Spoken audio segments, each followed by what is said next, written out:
It is Tuesday evening, and it's the Tile Happy Hour. I hope you're having a great day. It's daylight savings time. Love it or hate it, I almost missed the show because it was still daylight outside. As much as I love it, I don't like that it's dark in the morning. But welcome, you have found the one and only place to get the best tile and stone information in the world right here, right now. Whether you find us on purpose or by accident, this is the Tile Happy Hour. And I am Craig, joined by my good friend, John Tedesco in New York City. John, how are you? Good to see you. Happy Tuesday. I am doing great. Happy Tuesday to you. Yes, if you found us by accident, you're in luck. Lucky for us, because then they have no expectations whatsoever. Absolutely. So we'll go with that. The bar is low. Love it. Absolutely. Happy Tuesday, March. It's amazing, huh? It's like almost the middle of March, which is crazy. You know, first quarter is flying by, and it's hard to believe. My tulips have bloomed, and it's hard to believe winter's over. We didn't get any snow, which is kind of upsetting.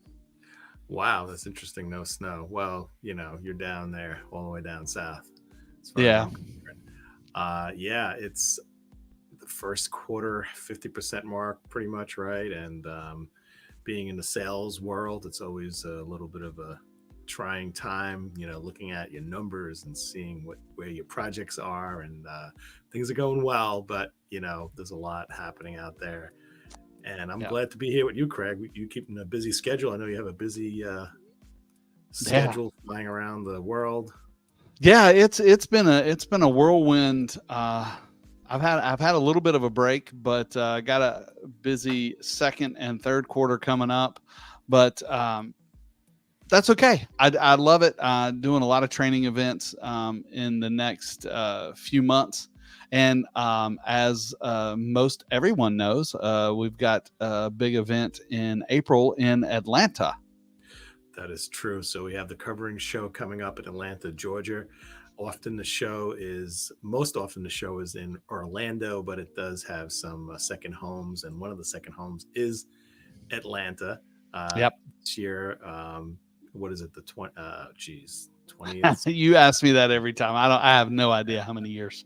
It's no, I meant the date. The date. The date. The only date that matters is Tuesday, the 23rd, because that's the day we're broadcasting live from the Atlanta covering show in the podcast booth. And that's at high noon on Tuesday. So that's the day that matters. But the show, I think, is open from Monday to possibly Friday. So 22nd to the 25th.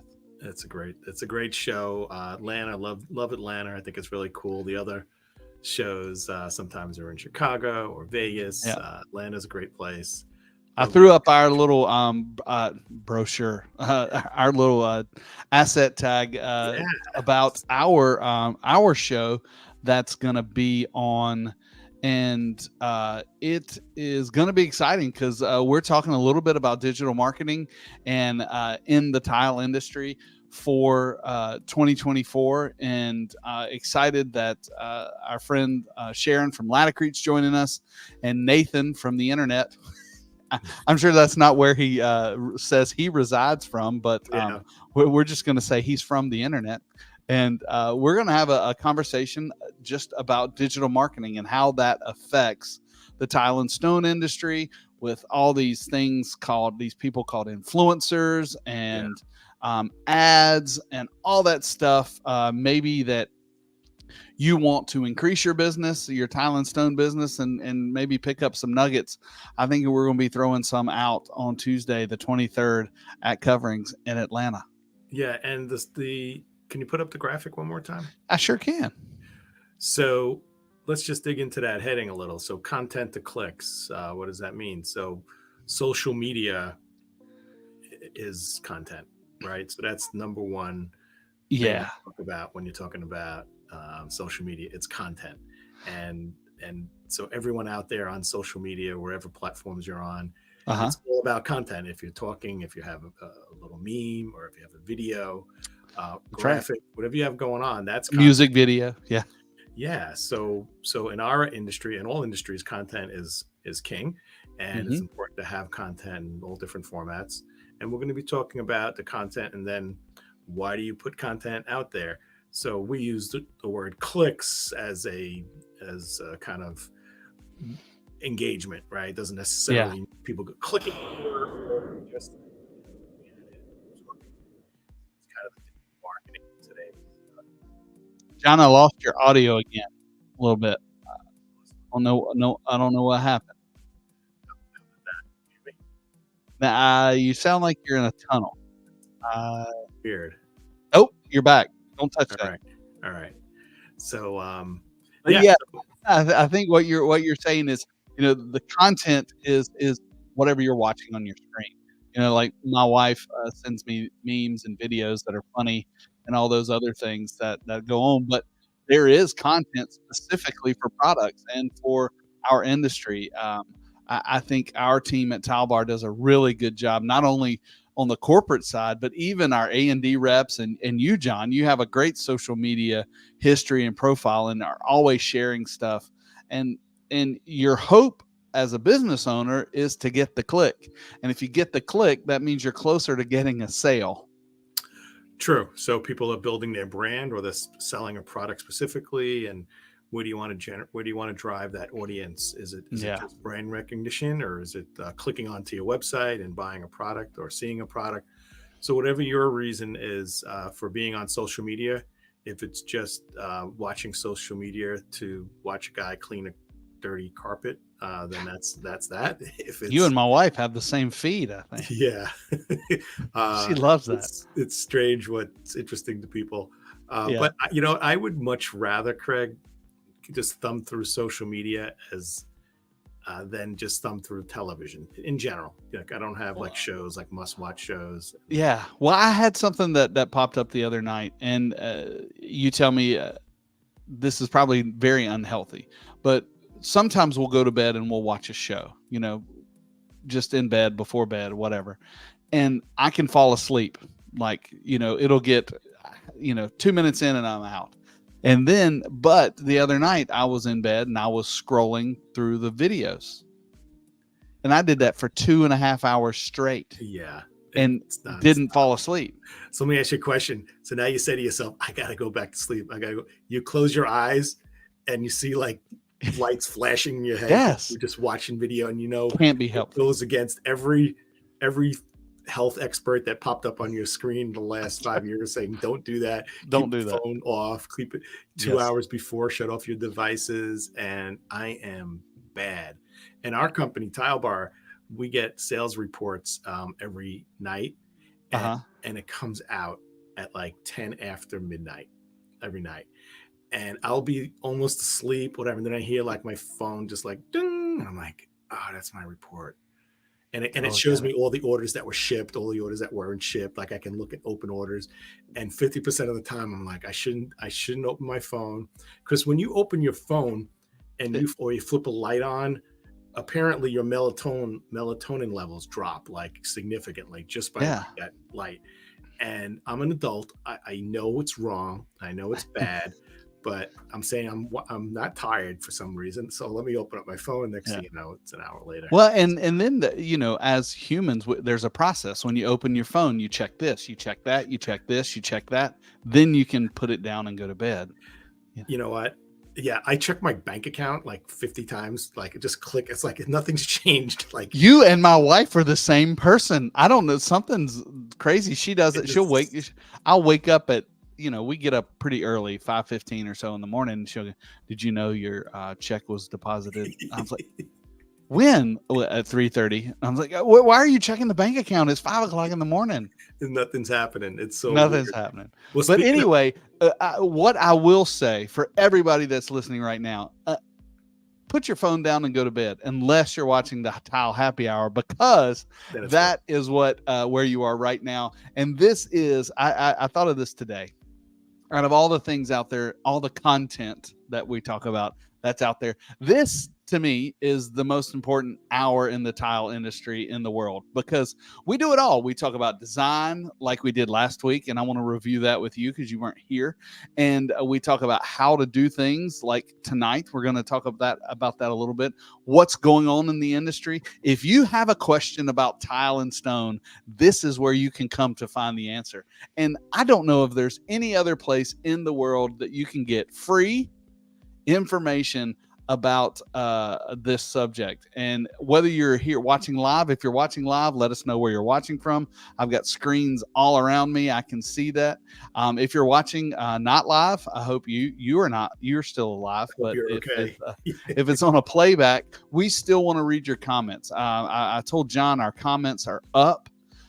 Whether on whichever platform you like to watch from. And we love to answer those questions just like we do here tonight. We really do. We're glad that you're here. So this is John Tedisco, co-host the Tile Happy Hour with my cohort and co-host Craig Cahoon. He's down in North Carolina. I'm up here in New York, and hopefully we're coming to you in your living room, or maybe you're already in your jammies and hanging out in bed. And out of respect to you, we're doing this at 8 p.m. to 9 p.m., not midnight.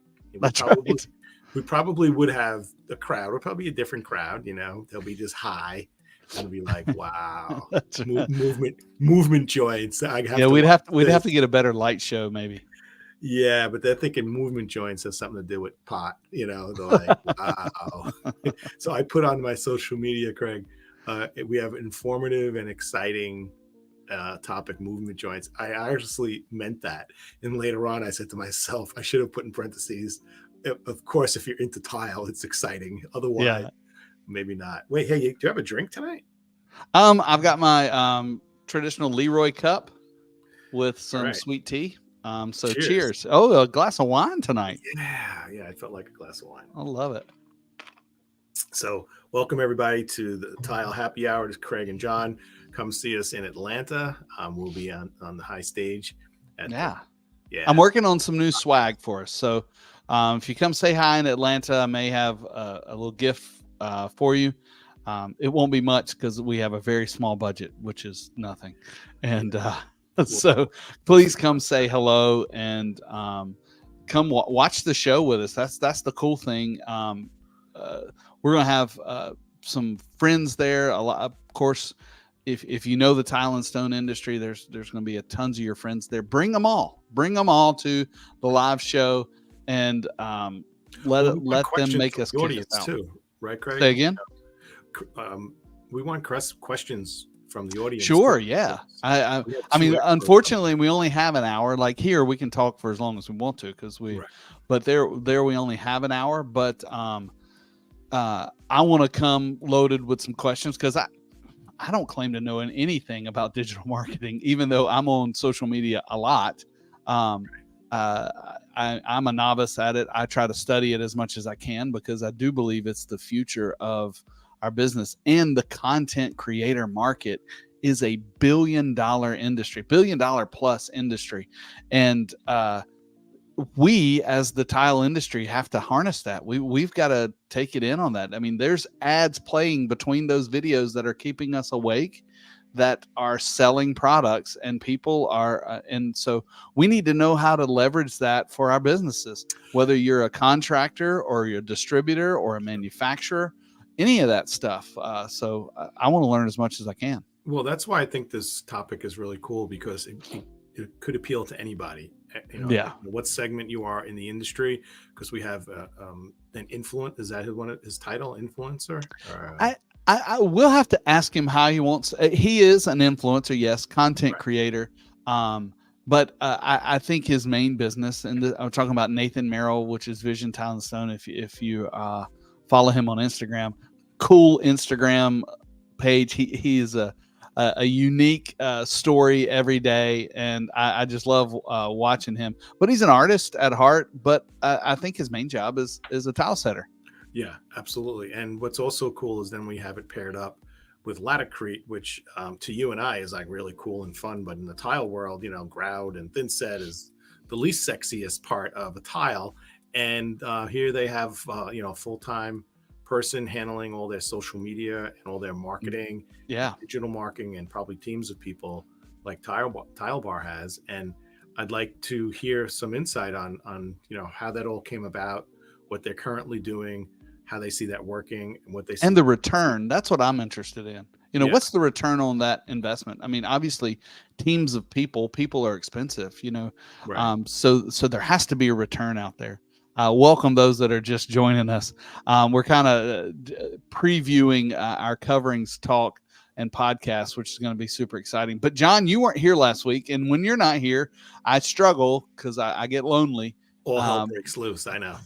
But we brought in a friend of yours, so she felt lonely too, because it was like we were on a blind date, Right. because we'd never met until we were online face to face. But Nava Slaven was with us last week, and we kind of really just did a mock design and helped out our good friend Josh, who jumped in too, which was a great episode a few months ago where Josh is doing this renovation, and John and I tried to help him.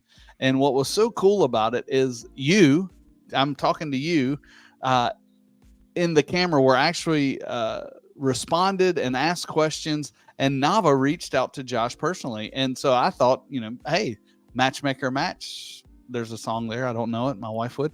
And we brought them together online to kind of talk about the next steps in that renovation. And John decided to take the day off. Yeah, I took the day off. Actually, went up to, I was invited to meet with senators and assembly people in a New York State Capitol. So we left at 7 a.m, got back at 10, 11 o'clock at night. And because Albany State Capitol is like a 4-hour ride from Long Island. And we talked about people, we were talking to lawmakers and legislators about things that impact our industry, the building industry, which impacts all of us. But I was able to jump on and watch some of the show. It was really cool. It was pretty fun to just have to be a spectator. Nava Slaven is a great designer. She's an award-winning designer. She's involved in a lot of organizations like IDS and ASID and NKBA, and she's a Tile Bar kind of. She's kind of an OG from what she said.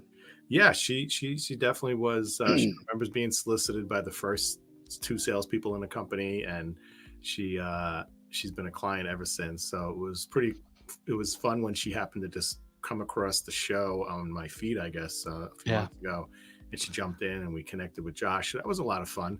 And shout out to all those in LinkedIn, which is I think where Nava was watching. Oh yeah, John's LinkedIn is happening. I can't get my LinkedIn on here at the same time, which John's LinkedIn is a lot more active than mine. That's just a limitation of the software we're using. But shout out to all those in LinkedIn land. Yeah, that's cool. So today's topic is, so if you're in the tile business, you may have heard the word movement joints, right? And movement joints is really important. And there are certain scenarios where it's more important than other times. And so Craig, I'm going to ask you, is there a textbook definition or actually there is? I mean, and I want to say hello to Adam, thanks for jumping in tonight. But right here, if you know anything about the tile industry, this is, we call it the Tile Bible, the TCNA handbook. And when you're thinking of movement joints, you go to a certain section, and that's called EJ 171. If you've never heard of that, if you're in the tile industry, you need to review that because it's very important. And I've got a little short video here to show you why it's important. Thanks again, Adam, for jumping in. You want to see that video, John? I'd love to see it. Nava just texted me, "Are you guys live now?" So I'm just sending her a message like, "Yes." All right. So here is what happens, John, and we're going to be on the screen with it.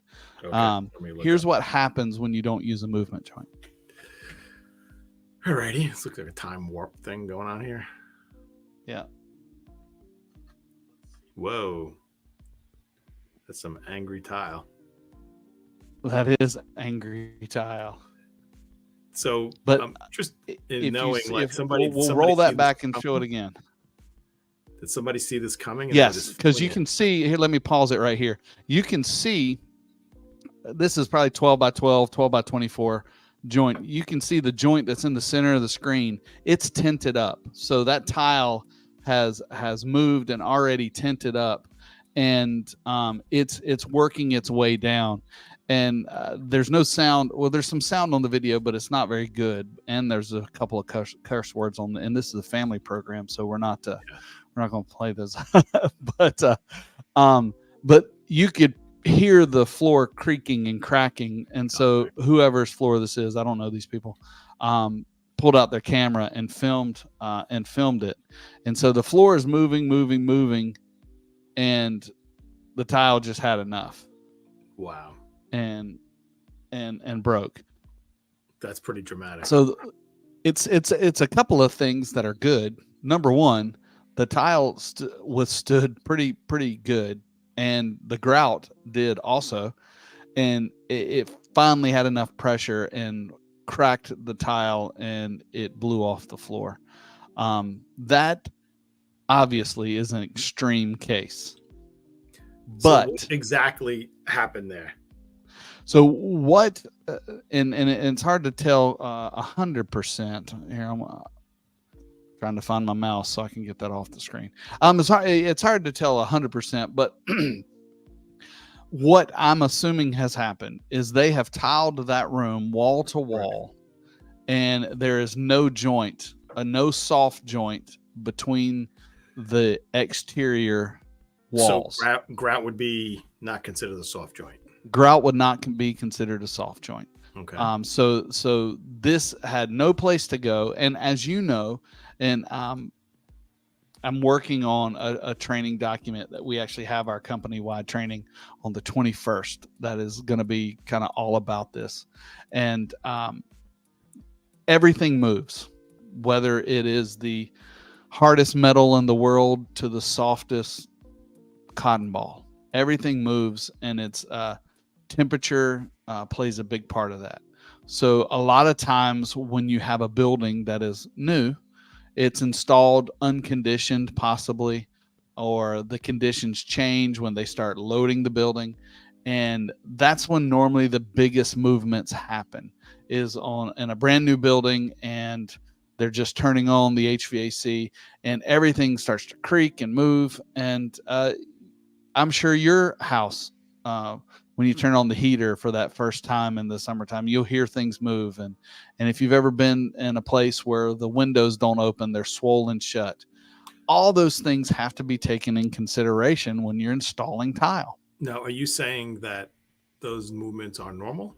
Or Yes, absolutely normal and expected, which is why, TCNA had to create a solution for that, because as you know, tile is, it's hard. It does move, but it moves very little compared to wood, which, if anybody has gone and bought a 2x4 from Home Depot or Lowe's lately, wood moves. You've seen it. They look like corkscrews and question marks. So, but the tile doesn't move as much. So the different rates of movement cause a problem. We know that, so we have to prepare for that. And the way we prepare for that is a movement joint. And there's different types of movement joints. And there are different situations when you need them. For instance, the video we just watched, they needed a movement joint around the perimeter of the room. Depending on how big the room was, they may have needed another one in the middle of the room. So you're saying if a building or a room somehow moves, for some legitimate reason, temperature or settling or something in between, everything, even something rock solid as a tile floor, can move a little, and that's okay as long as it has a little room to move. Right. And really, it's not the movement, it's the difference in the movement between what it's bonded to and what it's adjacent to. So one of the things I tell our team all the time is anytime somebody buys grout, they need to be buying We sell Latticeal, which is my suggestion for a movement joint, because every installation needs it, whether it is at the perimeter of the room, like what we just saw, or even a backsplash that's up against a countertop or window casings. You need to use this to absorb the movement. Now, I see where I've seen it used for countertops because there's a lot of, a lot of demand on a countertop, right? Between temperatures and moisture and heat. People standing on them. Yeah, kids jumping up and sitting on it or whatever. I haven't seen it used too much on like a bathroom floor, small floor around the perimeter. And you alluded to this before. The bigger the room, the more need for a movement joint. Yeah. But do you still stand by the joint between the wall and the floor of a small bathroom should get a soft sealant? Absolutely. And the good thing about in a small bathroom in a residential situation, normally there's wood casing around or wood baseboard. And a lot of times I would tell the team, hey, listen, you don't have to use this, but don't grout it in. Leave it open, leave it an open air, and then the shoe molding will cover it. Normally you have a shoe molding that attaches that is, 3/8, half an inch, and that covers it. That gives you the movement. Unless you have tile on the wall, then that's a different Unless story. you have tile on the wall, then you need to have a soft joint. So my question: we recommend tile everywhere. Yes, tile everywhere, floor, ceiling, inside and outside. Front lawn, roof makes a great roof. Yes. Do you know what this is? Well, I would think that. Can you answer that question? I feel like silicone is a type of caulking. I thought that too. Google disagrees. Really? Google says, hold on, resituate here. Sorry about that. Google says that caulk is considered, and all those out there in the interweb, correct me if I'm wrong, that caulk is standard an acrylic based material. And so when we think of the acrylic based material, most often you think of like a door and window trim, like when if you do any touching up on your walls, you caulk that, and it's a lot easier to use. But I did some testing, some research. Silicone most of the time is antibacterial, and it's also 5 times more flexible and 5 times stronger. And it's pretty amazing the difference between the two. So when you think of movement, if you've got something that gives you 5 times the more flexibility, what are the odds of something dramatic happening like in that video we just saw? And that's compared to an acrylic caulk. That's compared to the acrylic caulk. That are not even acrylic, right? That are even cheaper. I haven't seen anything that was non-acrylic in a long time. I know back in the day there used to be some, and I don't remember, maybe it was latex caulk. Yeah. I know you can sometimes see a acrylic latex or latex / silicone, which are kind of a hybrid of the two. Is it really is it really a hybrid of the two, like a silicone in that when it says latex silicone? I don't know the answer to that. Yeah. If you know the answer to that, let us know. But I do know that most grout manufacturers have a silicone sealant that matches the grout color that you buy. But is that the go-to in silicone? Like if you're a grout manufacturer and you want to create a caulk, and I'm using caulk, I can't say caulk with an L, caulk. So caulk. Is the formula of choice silicone, or is it sometimes acrylic? I think in the industry, yes. I believe they are still producing and buying acrylic based just because of the cost savings. But everyone I talk to says use silicone. So that's what I teach when I talk about it. I always talk about silicone because truthfully, the price difference doesn't matter once you've had a failure. Are you really going to be upset about $3 more a tube? Yeah, it's definitely not the cost. It's definitely the skill set, because the regular caulking is usually water cleanable and doesn't Yeah, smear, and it's a lot easier to it's install. a big difference. But we do highly recommend you figure out how to do it, because it literally is permanent. It's pretty permanent, right? Yeah. To use a silicone sealant. Yeah, I'll tell you a story because I like to tell stories. When my wife and I bought our second house, when we first moved to Raleigh, after we moved out of an apartment, I was new in the tile industry. I don't know, 5 or 6 years, I can't remember. But we had, you remember the fireplaces always had the builder grade stone around it. Yeah.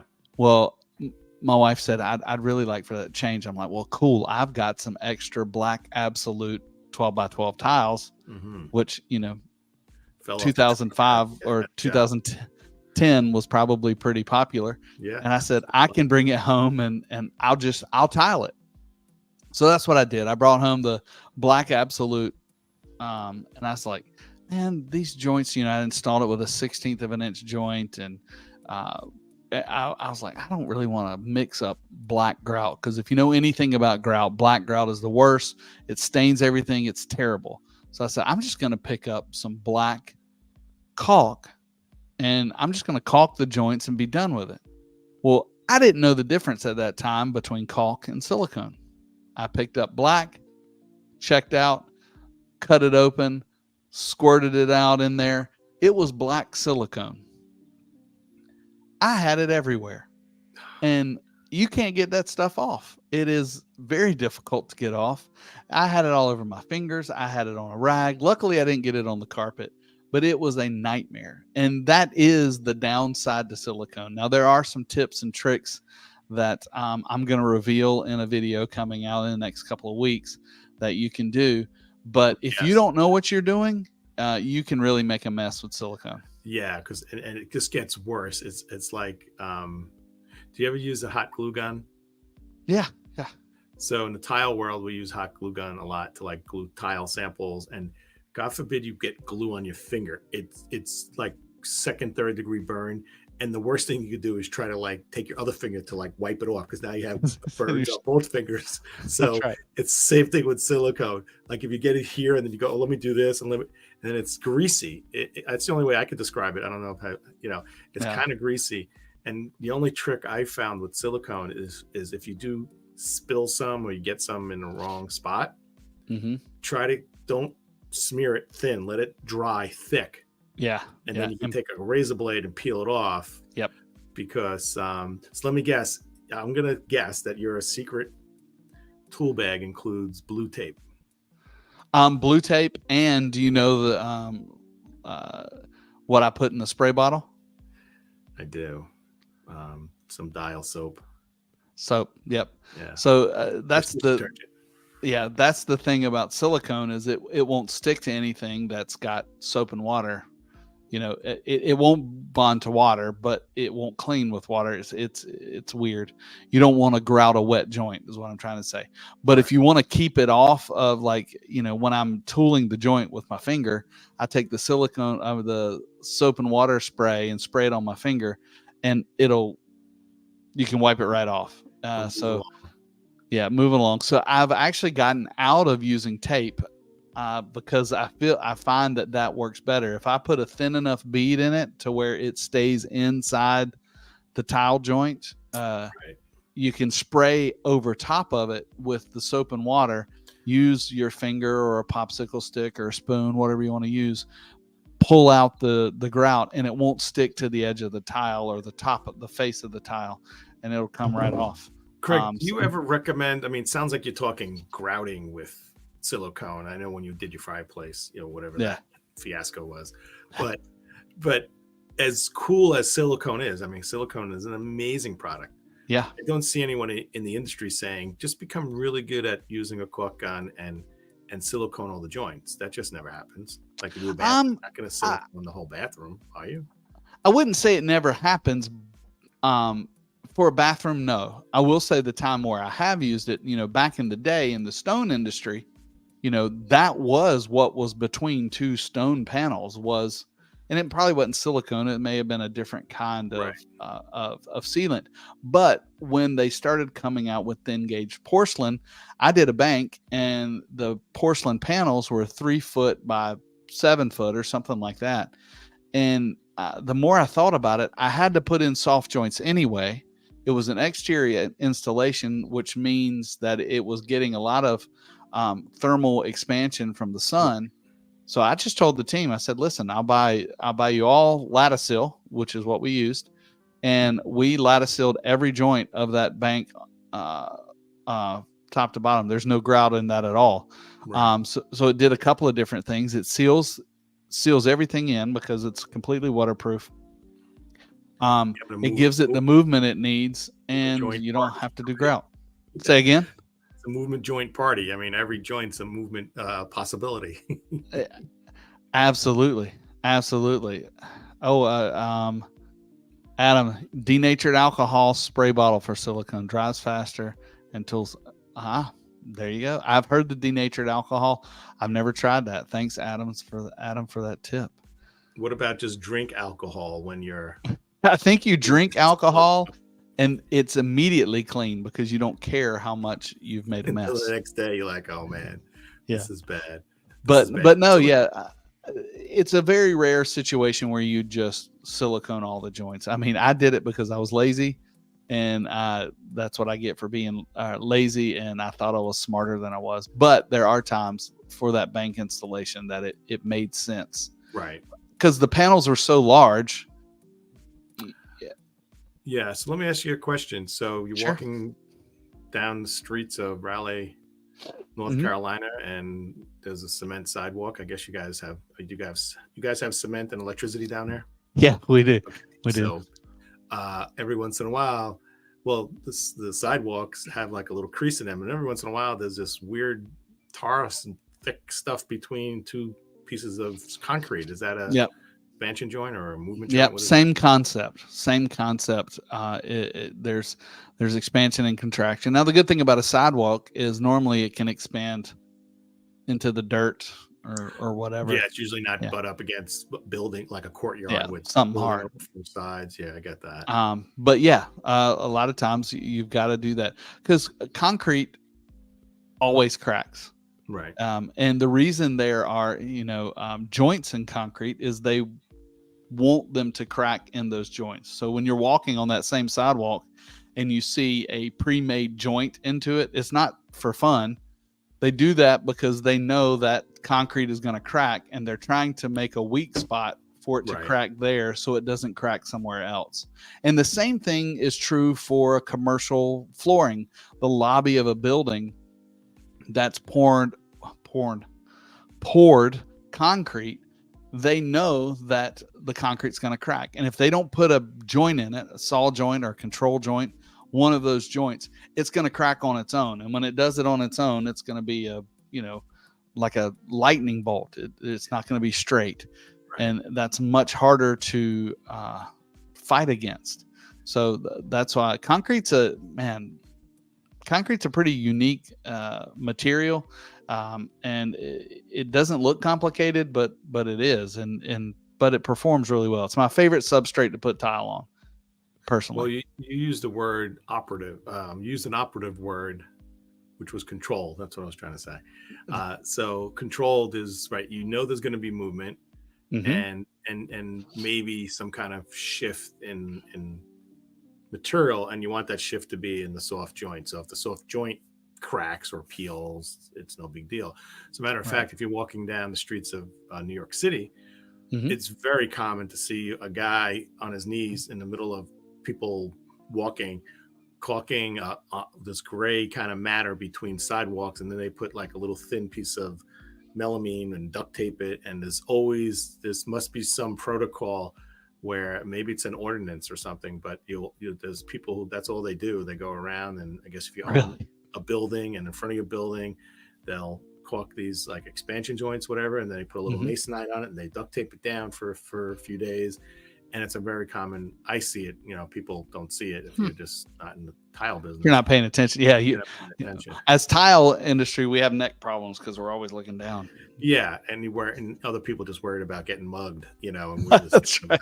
Well, I was wondering where you were going when you said every now and then I see a guy on his knees in the in the sidewalk. I was like, I don't know. It's a family show, John. It's a family show. True. But those things and what this is something I was working on today as I'm working on a training for Lunch and Learn for designers. Is you've got to design this stuff ahead of time when you're thinking about this building that the owner has hired you to put in. If you don't design in the things that make it work long term, somebody looks like a fool. Now, most of the time they point at the contractor. Why did my tile crack here? Well, your tile cracked here because there was a joint here, and this joint was not engineered by the engineer, and it wasn't labeled by the designer, and it wasn't brought into the pattern so that we all look like heroes, but nobody knows it because it never fails. So that's one of the things I was working on today is as you're working through these buildings, understand that these things are needed and go ahead and design in a control joint, because the last thing you want to do is have a really complicated pattern or water jet that you've got to cut a line through and put some gray caulk in 5 months after the building's done. Yeah, that defeats the purpose of using a nice looking product. You might as well just put concrete down, paint it. So yeah, you have to be really strategic about where you're going to put it. Well, not only do you should be strategic, there are codes or guidance on that. I don't know what the word is. Nancy. Yeah, there's definitely recommendations, absolutely, to follow, and how often you need it, depending on how well lit the space is. Because if you've got an area that never gets any sun, it's not going to move as much as the area that gets sun. So you're saying the temperature variance is going to be diminished if it's shady all the time. If it's an area that gets sun in the middle of August, and then at night there's a heat cold. cycle. Yeah. Oh, I get that. Yeah, that's pretty interesting. Yeah, and you got to design for that. Is there, in the tile world, is there anything other than, I mentioned those things outside. I've seen them using sidewalks. They're like pressed pieces of tar or something. I don't know what they are. Yeah, but I'm not sure what it is. Material. But in the tile world, interior, are you ever using anything other than just like something that's caulked out, or is there something that's manufactured that you can put in that's expandable? They do have some manufactured joints for, like, if you've got two buildings that meet and come together, then it's normally a mechanical joint, and that's kind of on a whole different level. Right. That brings it together. There are some pre-manufactured silicone joints. If you're familiar with Sluter or Blanqui or all those, it's really just two L angles and it's already pre-caulked for you. Some of those things we would use. The trick is then it normally doesn't match your grout color. Right. So it's a gray, and then, it's a gray strip. But the one thing you do know is you're getting the proper joint. Right. Proper width. And then sometimes you can put that down and it's going to be where it's going to be. For instance, if you've got a straight joint in your floor, you want to put that metal, you can epoxy it to either side of the joint, and then you can tile to it. Yeah. So even while you're installing, it's kind of another guidelines, another wall, another guide that you can use. It's not sightly, it's unsightly, but it's less unsightly than cracked tile. So that's the balance, and I would never suggest anybody take that gamble. Now, what about the size of the tile? Does that play a role into the need of an expansion joint, movement joint? Not necessarily the need. It can play consideration if you're using like a crack isolation membrane or something like that. Sometimes the tile size comes into play. They make some really good crack isolation membranes, whether it's liquid or a sheet membrane. And if you have a joint or something that you want to cover and not do the entire floor. For instance, you got 10,000 square feet and you only want to do the joints. They have to go a certain amount past the joint, and that's dependent on your tile size. But that's really the only time tile size comes into consideration. Right, but actually, you just talked about this crack membrane. Crack, what do you call it? Crack isolation membrane. So, isn't that another way to address this? But it's done in the substrate. You can address it that way, but it does not get rid of the need of a soft joint. So the things that crack isolation, there's a couple of things.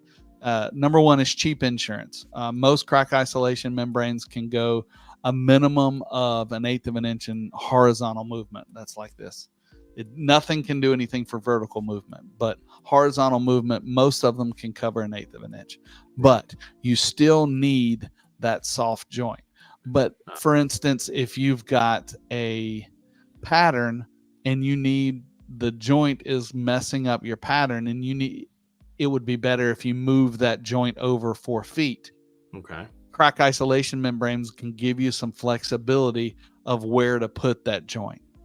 Oh, I see. So if you're using a crack isolation membrane, you may be able to have a little more flexibility in where you're putting the joint that you're going to see. Correct. Because that's gonna handle a certain amount of movement first, and then it'll go to the joint. Correct. Very Correct. interesting. Yeah. Now, on that floor that we showed that video of, I mean, that was dramatic. I mean, yeah. Was that building really moving a lot, or is it just that it just built that? I can't imagine how that pressure built up. That was crazy. I mean, yeah. I mean, that was pure building movement, and crack isolation wouldn't have helped that. Yeah. I'll just say that now.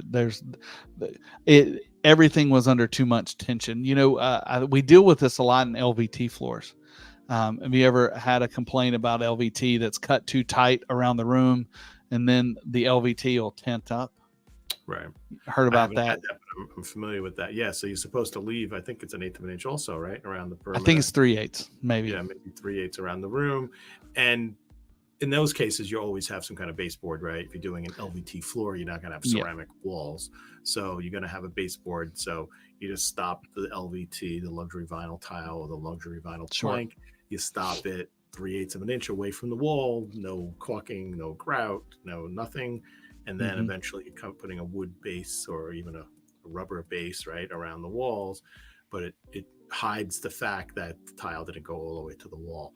And that's where your movement is. And what you're talking about, Craig, is that it's not going to crack an LVT. I mean, that's not highly unusual, but it may make it buckle or do something tent up. Yep. Funky. Yeah. Yep. And so obviously, because LVT is a lot more flexible, so it doesn't take near as much pressure to make it tent up than it does okay. the tile. But you know, you know, you've got a drastic change in temperature in a short amount of time. I mean, I'll tell you another story. It was winter, and we had just finished. We'd finished a project, and I had 4 crates. Just, you know how stone comes in crates, and these crates, and they're super dry wood. And I told my son, I think he was 13 at the time, I said, hey, listen, break those crates down and put them in the outside fireplace. I don't want to haul them away. We'll just burn them. Well, I didn't mean for him to put all 4 crates in the outside fireplace at the same time. Well, the outside temperature was about 24, 25 degrees. It was cold. Well, he got that fire so hot, stones were flying off the fireplace, and it cracked. The cap of my fireplace was a piece of limestone, actually cracked, and a piece shot up about 50 feet in the air and came back down. And that all had to do with the rapid expansion of the heat from that fire, and it just blew everything off the wall. So the change in temperatures, a drastic change in temperature, can really affect things. And well, think about a glass bowl that's cold, and then you pour hot soup in, or or the other way around. You have a hot bowl that you just had hot soup in, and you put cold water on it, it could just fracture. Yeah. Right. Isn't that neat how molecules work? And I mean, that's science stuff. Yeah. Unless you have Pyrex, I think Pyrex can handle a lot of that. I saw a video. Do you ever see those shows and how things are made? Love those shows. Yeah, I've And seen those, how things are made. Yeah. yeah, and they had one like on making Pyrex, and it was very detailed. It was really cool how they do it. What I don't understand is how can Pyrex be in a, what is it, 600 degree boiling oven, but you can't sit it on a burner? Oh, I think they explain that in there. Do they? But Okay. I I don't understand that. I don't know. I know Yeah, you 'cause- can't do it. I do know. yeah, I mean, I guess that Direct heat. is brings the temperature up. It's like PSI, right? If floor can handle a certain amount of pressure, but if someone's in high heels and it's like real direct, Maybe, yeah. I guess that makes it just brings it past the breaking point. If anybody out there wants to tell us how Pyrex works, I need to know, because I didn't see the thing. But yeah, you should watch it. It was pretty nerdy, but it was good. So you have something to look forward to. You've got a new video coming down the training pipe for movement joints, and I'll go a little bit into latisil. And on the 21st, we have our training on it. But I thought it'd be an interesting topic to bring up tonight. So thanks for indulging me. Are there any other things that can happen to a tile floor with drastic temperature changes? And I'm not talking about movement joints, but is there anything else that can happen to a floor if you have that, like, freezing at night and the day? I mean, really hot. I mean, you actually could have, other than, the tile can fracture. You can have delaminating, where maybe the mortar breaks loose of the bond from the tile. Right. So then you could have a hollow spot. I do believe that you would need some sort of force on it. So I do think the movement joint would take care of most of that. The biggest thing for temperature change, like if it's outside or even if it's inside, if you've got a temperature change in a material that has moisture in it, that's disaster right there. That's what we call in the industry freeze thaw. It gets enough moisture in it, and we all know that when water freezes, it expands. Right. And so when it expands, and if it's inside something and it expands, it can blow it apart. Right. Yeah, exactly. Everyone's left a can of Coke in the freezer, right? And then that's right. Or a bottle of, you ever go chill a bottle of low alcoholic beverage, not the tequila that you drink all the time, but vodka. Thank you. Yeah. So yeah, it's pretty cool. Yeah. So if you have freeze thaw is kind of a term that we use in the industry, that something should be freeze thaw stable, meaning if you have a tile and then moisture gets into the pores and then it happens to freeze, and that temperature change creates the water to expand, and then it cracks the tile. So the freeze thaw term, meaning that, and usually it means that the tile has such low porosity that there's not enough water to get in the tile, or no water gets in the tile. So when it is being exposed to these temperatures, there's not enough water in there to expand and break a tile. So it could freeze, it could thaw, it could freeze, it could thaw. And those are cycles. And aren't they measured in cycles? Like it has how many cycles it can go through without cracking or something to that effect? I'm going to say yes, but I don't know. Good answer. Yeah. So you're correct, John. Well, that's an assumption. That's a good bet. Bet. I think it is measured in cycles. I don't know how many there are, but and I get that question asked a lot. Hey, can I use this tile outside? If it's a porcelain tile, odds are yes, and that's the easy knee jerk rule of thumb answer. I got a question the other day, and it's not the first time I've gotten it. Hey, can I use this porcelain tile in front of a fireplace? Mm-hmm. And this is from a designer, and the contractor was like, "Is this fire rated?" And I'm like, I said, yes, you can use the tile is produced at 2,200 degrees. So if the outside of your fireplace is getting to be 2,000 degrees plus, you probably have a large fire happening in your You house. got bigger issues. Yeah. So, but it is amazing. I mean, we understand why people ask that because they're thinking fireplace, but no one, unless in your scenario where you're cranking up 4 crates of wood in a fireplace, no one has a fireplace that you're like, oh, don't touch the mantle because it's too hot. I mean, typically it's not, Right. So everything's contained for the most Yep. part within the fireplace, except for what's being emitted out, but that's somewhat controlled or by design. But it's not like the whole house wall is getting to be heated up. Yeah. I guess there's insulation of some sort, right? Inside the fireplace, there's a flue and there's Mhm. all that good stuff. Yeah, fireplaces are built for the heat to come out the front of it and the excess to go up the chimney, and for nothing to be hot to the touch. And so they're built well. But you're right. I mean, you could tile the inside of a fireplace, and it's not going to hurt anything. Now, it's not going to look good ever again. And the reason I tell our team not to do that is because I don't know what the structure is. I don't know what the setting materials are.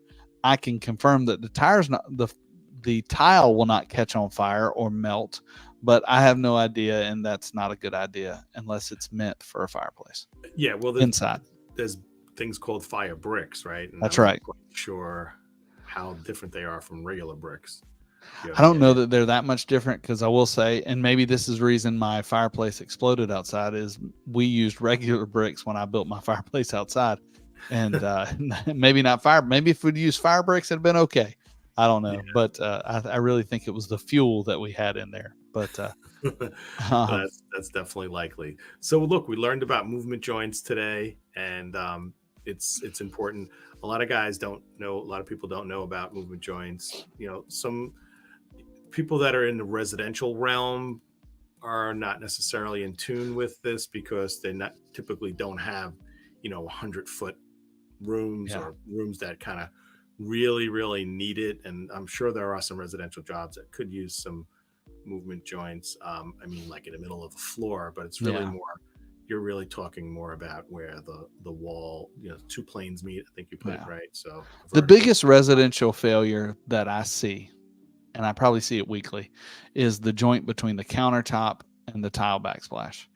Anytime you don't, number one, leave enough room for the caulk, you just set your tile directly on the countertop and then try to caulk it. That does nothing. Or you leave the room and you grout it.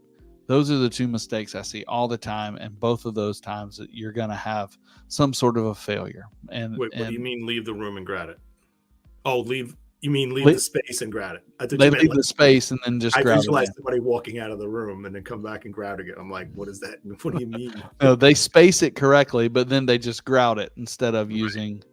That's terrible because well, first place, just from this like staining perspective, I don't care what kind of grout you have. Like typically, if it's cementitious of some sort, even if you're sealing it, like you have a lot of gunk hitting that corner. You spill something, it's going to go in that joint.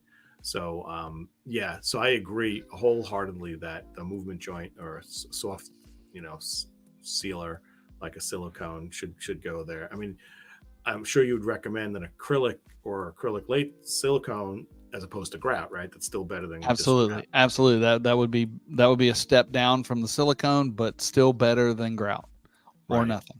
Yep. And are you doing that? So should the grout be dried before you do that? Because you don't want to stop playing around with putting a silicone while something's still wet, like grout. Yeah. I would say you need to be done, or I've done it. I've caulked it first and then grouted. I've done it.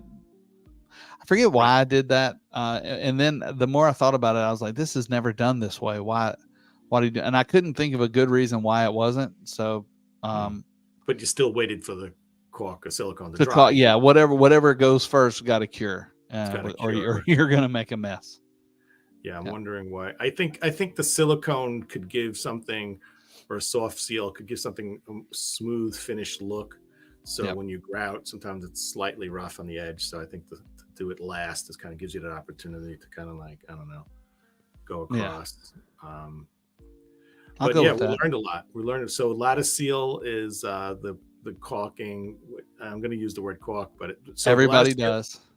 So The official that it should be called sealant, but every time I say sealant, people think of sealer, and that's not right, correct. you're thinking a liquid in a bottle, but no one Right. says go get the silicone gun. That's true. It is a caulk gun. Yeah. But So you're right. I think you should create silicone guns and patent it and be like, why didn't I think of this? You know, That's right. why didn't someone else think of this? Let's make a silicone gun. We can put a little spray bottle in the bottom, and we'll get Adam to get us the denatured alcohol. So it's the silicone gun, and it's got the denatured alcohol already loaded into it. And then a little attachment for the little airplane bottle of vodka with a straw. So you can be cooking, and you can drink, and you can cook, and you can do everything with it. All right, get on that, Craig. I'm working. I'll work on that tonight while I scroll in the bed. Exactly. Well, you know what? This is the Tile Happy Hour. We're glad that you're here. So if you're listening to the show now, you're probably a tile nerd or a tile geek, or you're extremely high and just happened to come across and thought this was really interesting, just like an unboxing event, right? You like someone watching somebody unbox their new, you know, whatever computer. So we do this every Tuesday, 8 p.m., 8 to 9, roughly. No hard stop, but we really happy that you're here and that you're watching with us and you're joining with us.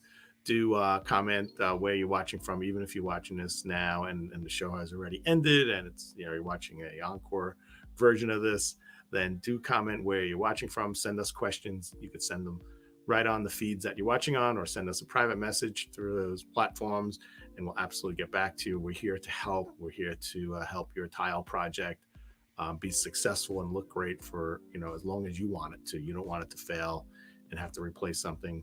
I love when people say, oh, I hate taking out this bathroom. It's just in good condition. But, you know, when was it done? It was like 1973 and it's lime green. And it's just amazing. Nothing else in the world lasts that long other than tile, you know, as far as I know. So it's really, you don't see ancient ruins with, hey, look at this old carpet floor they had from Rome, you know. That LVT they put in really lasts. All that LVT disappeared from Roman times. But tile and stone and glass exists.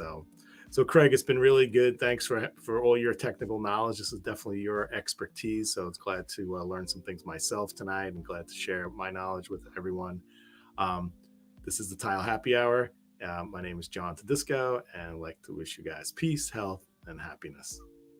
Thanks, John. Yeah, it was fun. I mean, this is next show. We'll have to dig into your product and design knowledge, but I say this every week, and because I'm a nerd about things, I always want to keep learning and trying to find out new things. And I hope that you learned something, and let us know if you did. And as always, keep learning together, and let's tile the world.